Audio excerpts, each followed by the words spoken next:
के द्वारा चुनाव प्रचार कराया जा रहा है, तो वहीं भारतीय जनता पार्टी के बड़े बड़े नेता भी चुनाव प्रचार कर रहे हैं। आज एसपी सिंह बघेल का करण में आगमन है चुनाव प्रचार में, कैसे देखते हैं? भाजपा की जो पोल है पूरी तरह से खुल चुकी है और जो भाजपा की जो नीयत है और जनता के प्रति जो उनका बर्ताव रहा है वो सब लोग जानते हैं। और कहीं कोई भी नेता है, यहाँ के लोगों ने मन बना लिया है समाजवादी पार्टी के लिए और लोग इंतजार कर रहे थे पोलिंग के दिन का। 13 तारीख थी पहले, अब बढ़ा दी 20 तारीख कर दी।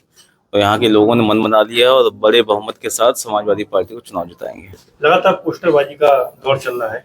नया पोस्टर एक सामने आया है जहाँ जिसमें लिखा है कि 27 में अखिलेश यादव कृष्ण और राहुल अर्जुन।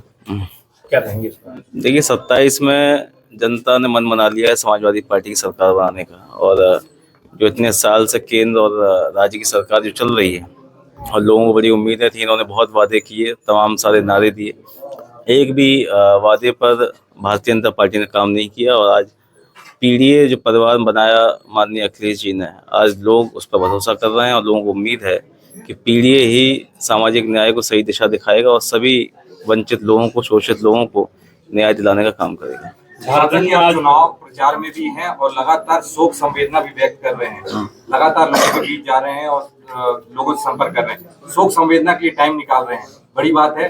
किस तरह का चुनाव को प्रभावित कर सकता है, इस तरह का आपका संदेश, किस तरह का संदेश देना चाह रहे हैं? देखिए, हमारे सब अपने लोग हैं, परिवार के लोग हैं और कहीं कोई दुर्घटना जब होती है तो उनका दुख दर्द बांटने हम लोग प्रयास करते हैं देश से जा पाएँ। और ये भी चुनाव के दौरान इससे भी घूमने के लिए आने जाने का जो मौका मिल रहा है, लोगों के बीच में जा रहे हैं। और ये सभी लोग वो हैं जो हमेशा समाजवादी पार्टी के साथ खड़े रहे, हमेशा खराब से खराब समय में।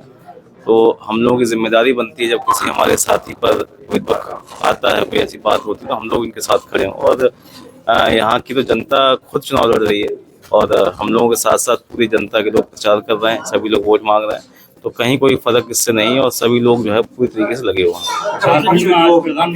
यादव प्रत्याशी कैंडिडेट को बनाया है, वो कमरिया घोषी का फैक्टर सामने पेश करके चुनाव को प्रभावित करना चाहते हैं, मतलब यादव पे वोट बैंक में सेंध लगाने की कोशिश कर रहे हैं। क्या लग रहा है, कमरिया घोषी कितना बड़ा असर डालेगा? देखिए, जब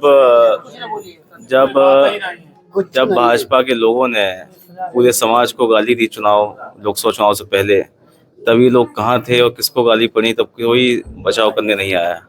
और यहाँ के लोग सब नेताजी के साथी रहे, नेताजी के पदचिन्हों पर चलने वाले लोग हैं। और ये जो इस तरह की बात करते हैं वो समाज को तोड़ने की और कमज़ोर करने की साजिश है, जिसको यहाँ के लोग समझते हैं। और वो सब जानते हैं कि जब समाजवादी पार्टी की सरकार आती है तो सभी लोगों को समान रूप से सम्मान देने का काम पार्टी ने किया, कभी भेदभाव नहीं किया। और लोगों ने भी वोट के समय कभी भेदभाव समाजवादी पार्टी के साथ नहीं किया और इस चुनाव में भी। और ये तोड़ने की जो साजिश लोग कर रहे हैं उसका भी जनता जवाब देगी। झारखंड में आज प्रधानमंत्री की रैली थी, उन्होंने कहा 10% जो आदिवासी हैं उन्हें कांग्रेस और उसके घटक दल काट के भा देंगे और कुछ भी उन्हें नहीं प्राप्त होगा। देखिए, प्रधानमंत्री तो जो कहें वो कमी है, कुछ भी कह सकते हैं। और 10 साल से सरकार चल रही है, उन्हें बताना चाहिए झारखंड में कि उन्होंने आदिवासियों के लिए क्या लेके आए। उनकी जो ज़मीन की समस्या वहाँ पर है, उनकी ज़मीनों को बड़े बड़े उद्योगपतियों को बेच दी गई, दे दी गई, जंगल काटे जा रहे हैं। जो मूलभूत जो समस्याएं वहाँ पर हैं आदिवासी समाज की, उसको अभी तक भाजपा ने कोई उस पर काम नहीं किया। और चुनाव के समय इस तरह की मारकाट की बातें और सांप्रदायिकता का रंग देने का जो प्रयास भाजपा कर रही है, उसको लोग समझ चुके हैं कि बातों में नहीं आई। अच्छा सांसद जी, योगी जी कुछ दिन पहले यहाँ रोड ब्लॉक में आए थे, जहाँ उन्होंने जनसभा के दौरान कहा था कि सैफई के लोग जब रिश्तेदार का सम्मान नहीं कर पाएंगे तो वो जनता का सम्मान कैसे करेंगे? देखिए, सैफई के लोग, समाजवादी पार्टी के लोग हमेशा समाज के आखिरी व्यक्ति तक को साथ लेकर चलने का प्रयास किया और लेके चले भी। और जो लोग अलग हो गए पार्टी से और जिनकी विचारधारा बदल गई, ऐसे लोगों के साथ आ गए हैं जिनकी विचारधारा दलित पिछले समाज को परेशान करने की है, उनके साथ न्याय करने की है। तो ऐसे लोगों का साथ समाजवादी पार्टी नहीं दे सकती। एक आखिरी सवाल सांसद जी, इस बार चुनाव जो भाजपा के साथ साथ आपका प्रशासनिक हमले से भी होगा, प्रशासन से निपटने के लिए कैसी तैयारी समाजवादी पार्टी क्या रणनीति है? हमारे कार्यकर्ता पूरी तरह से मुस्तैद हैं और प्रशासन की जो कार्रवाई है, चुनाव आयोग की गाइडलाइंस को पूरी तरीके से नकार दिया। और लगातार कार्यकर्ताओं को परेशान किया जा रहा है, ना किसी पर मुकदमा है, ना कोई तहरीर है, ना कोई शिकायत। उसके बावजूद भी हमारे कार्यकर्ताओं को रात रात भर थाने में बिठाया जा रहा है।